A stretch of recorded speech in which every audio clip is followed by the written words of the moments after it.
Le numéro 7 de la page 33 qui se termine sur la page 34, on a un cylindre qui a une aire latérale de 6283,2 cm². On peut aller l'écrire que l'aire latérale est égale à 6283,2. La mesure de sa hauteur est de 50 cm. Donc la hauteur est égale à 50. Quelle est la mesure du rayon des disques formant les bases de ce cylindre? Bon, bien, l'information qu'on a dans le problème, c'est l'aire latérale d'un cylindre.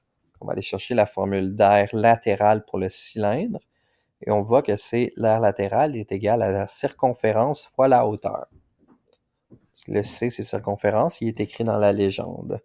Donc, on a que l'aire latérale, c'est égal à circonférence fois la hauteur.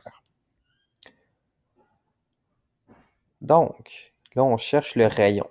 Dans notre formule, en ce moment, il n'y a pas de rayon. On a juste une circonférence, une hauteur, qu'on peut aller voir dans nos notes de cours. La formule pour aller chercher la circonférence, qui va être 2 fois pi fois r. Donc, ma circonférence ici, c'est 2 fois pi fois r.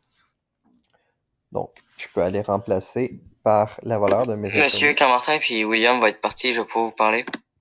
Oui, pas de problème. Parfait, merci. Donc, on a l'aire latérale qui est 2 fois pi fois r. Pas vrai. On a l'aire latérale qui est circonférence fois hauteur. On peut aller chercher la valeur de ma circonférence. Cette valeur-là, dans le fond, on va remplacer par tous nos inconnus parce qu'on connaît, par leur valeur. Puis on va être capable d'aller l'isoler. Donc, C fois 50.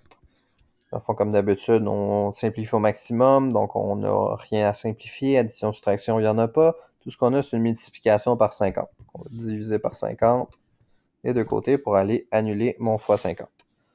Donc, on va avoir que 6283,2 divisé par 50, c'est 125,664. Bye, bonne journée. 5,664. Regarde ma circonférence. Et cette circonférence-là, on sait que c'est égal à 2 fois pi fois r. Donc, on va voir que 125,664, c'est égal à 2 pi r. Donc, on peut aller diviser par 2 pi.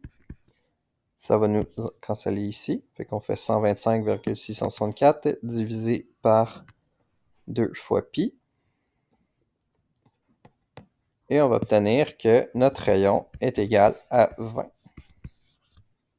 C'est 20 cm.